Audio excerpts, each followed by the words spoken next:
د یوه بیټکوین بیه د 2021 کال په فبروري میاشت کې 15,000 ته ورسېده. تاسو به هم په خبرونو کې د بیټکوین د بیې د لوړېدو او ښکته کېدو په اړه اورېدلي وي. خو آیا پوهېږئ چې بیټکوین څه شی دی، ولې رامنځته سوی او ولې دومره ارزښتمن سو؟ په دې ویډیو کې وګورئ.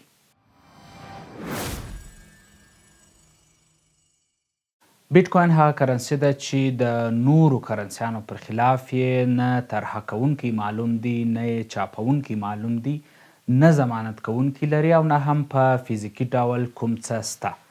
دغه مجازي کرنسي د کمپیوټر کوډونه دي چې خلکو ارزښت ورکړی او یو پر بل یې خرڅوي یا توکي پرې رانیسي. د دې تر مخه چې په دې پوه سو چې بیټکوین ولې رامنځته سو او ولې دومره ارزښتمن سو، لومړی به پر پیسو او کرنسي بحث وکړو. پیسې زموږ په ژوند کې د یوه ارزښت یا ویلیو نمایندګي کوي. که چیرې تاسې د یو چا لپاره کار کوئ، هغه تاسې ته ستاسې د کار چې خپله یو ارزښت دی د هغه په مقابل کې پیسې درکوي او بیا په دغه پیسو تاسې کولی سئ چې ستاسې د اړتیا وړ یو بل ارزښت رانیسئ. یعنې موږ ویلی سو چې پیسې خپله یو ارزښت دی چې موږ یې له یو بل ارزښت سره تبادله کوو. اوس دا چې موږ په پیسو ارزښتمن توکي رانیسو، باید خلک د پیسو په ارزښت باور ولري ترڅو په بدل کې موږ ته ارزښتمن توکي راکړي. د پیسو تر ایجاد مخکې انسانانو د پیسو پر ځای پر فلزاتو لکه سره زر یا پر توکو لکه غنمو یا مالګې باور کوي او هغه یې د توکو او خدماتو سره تبادله کول. خو د وخت په تیریدو سره هغه توکي چې د پیسو په ډول کارېدل، د هغوی انتقال او ساتل د خلکو لپاره ستونزمن سو. مثلا خلکو ته سخته وه چې په بوجیو غنم یا د سرو زرو خښتې د یو بل شي د رانیولو لپاره له یوه ځایه بل ځای ته انتقال کړي، ځکه نو کاغذي پیسې جوړې سوې او له توکو څخه ارزښت شخص ته واوښتي. په 19 پیړۍ کې انګلستان سره زر د پیسو ارزښت وټاکي. مثلا بانک به ستاسې څخه د 500,000 په ارزښت سره زر واخیستل او تاسې ته به یې د هغه 500,000 رسیدونه درکړه. دغه رسیدونو ته پیسې ویل کېدې او کیدای سوای چې په اسانۍ سره انتقال کړل سوي وای او توکي یا خدمات په رانیول سوي وای. که چیرې تاسو غوښتی چې خپل سره زر بیرته له بانک څخه ترلاسه کړئ، تاسې بانک ته دغه رسیدونه وروړل او هغوی بیرته تاسې ته د رسیدونو مطابق ستاسې سره زر درکول. دغو د بانک د رسیدونو کارونه کرار د توکو د رانیولو لپاره مشهور سول، خو د وخت په تیریدو او د اقتصادي بدلونونو له وجې د پیسو او زرو دغه اړیکه پرې سول او د پیسو ارزښت له سرو زرو څخه واوښتي. په دې وخت کې حکومتونو خپلو اتباعو ته وویله چې تاسې ته موږ کاغذونه چاپوو چې موږ پیسې ورته وایو او د هغه ضمانت کوو. یعنې موږ دا ضمانت کوو چې دغه کاغذونه زموږ په امر ارزښتمن دي. خلکو هم د خپلو حکومتونو په ضمانت د دغه کاغذونو کارونه هغه ارزښت ته په کتو چې حکومت ورکړی و پیل کړل. دغه ضمانت سوي کاغذونه ځکه ارزښت لري چې خلک پر حکومتونو باور کوي. دغه پیسو ته فیاټ منی وایي، یعنې هغه پیسې چې د ارزښت د ساتلو لپاره یې سره زر یا بل کوم شی نه وي ذخیره، بلکې د حکومت په ضمانت چلیږي او حکومت قانوني ارزښت ورکړی وي. دغه پیسې د یوې ادارې لخوا چې حکومت یا مرکزي بانک ته کنټرولیږي او چاپیږي. همدارنګه حکومت چې هر څومره وغواړي اقتصادي حالات ته په کتو سره یې چاپولی سي، ځکه هر څومره چاپولی سي چې د دغو پیسو شاته کوم بل ارزښت لکه سره زر نه دي پراته. که څه هم حکومتونه تل له اړتیا پرته پیسې نه چاپوي، خو په اقتصادي بحران کې ممکن پیسې چاپ کړي.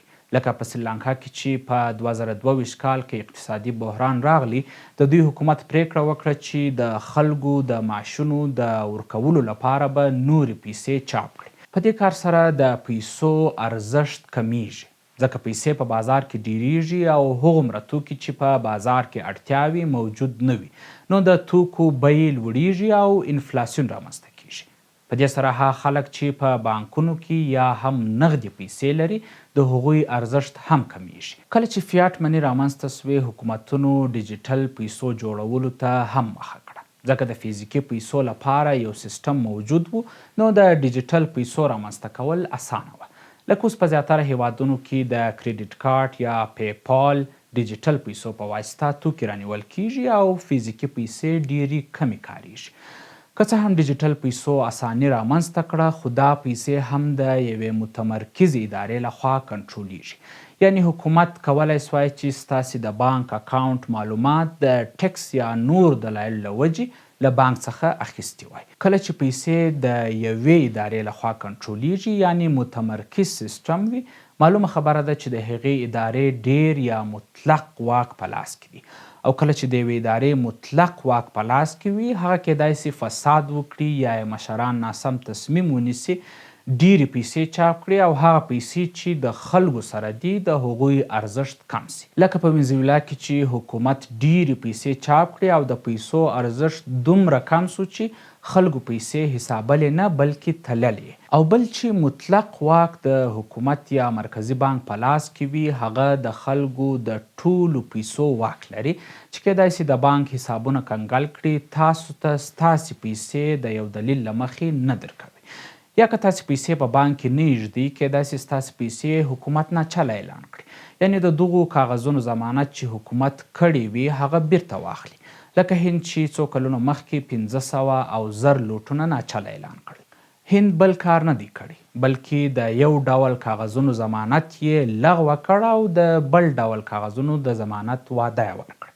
په دې پریکړې سره د هغه چا سره چې نغدي پیسې وي، هغه ټول ورته ساده کاغذونه سول. دغه نکاتو ته په کتو په 2008 میلادي کال کې د ساتوشي ناکاموټو په نامه یو نامعلوم کس یا ډلې یوه داسې طرحه جوړه کړه چې د دغې ستونزې څخه د خلاصېدو حل لاره یې وړاندې کړې وه. دغه کس یا ډلې د پیسو لپاره یو غیر متمرکز سیستم طرحه کړ او کرنسي ته یې د بیټ کوین نوم ورکړ. دغه سیستم چې دغه کس یا ډلې طرحه کړ، یو خو یې د پیسو سیستم غیر متمرکز کړ، یعنی یوه اداره یا یو حکومت به هیڅ واک نه لري او یا به ډیر کم واک لري چې دغه پیسې کنټرول کړي. بل دا چې دغه سیستم به شفاف وي او حسابونه به یې د ټولې نړۍ مخ ته پراته وي. دغه سیستم ته بلاک چین وایي چې یوازې د پیسو لپاره نه بلکې د ډیرو نورو اهداف لپاره هم کاریږي.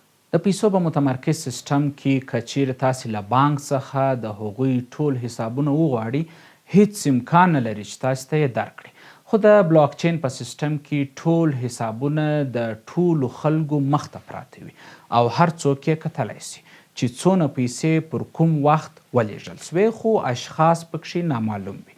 یعنی دا خلکو ته معلومه وي چې څومره بیټ کوین یوه کس بل چاته واستول، خو د خلکو هویت یې نامعلوم وي. دغه حالت ته سیوډو انانیمس وایي، یعنی د خلکو نومونه، ځای او نور مشخصات یې نامعلوم وي، یوازې د بیټ کوین اندازه معلومه وي.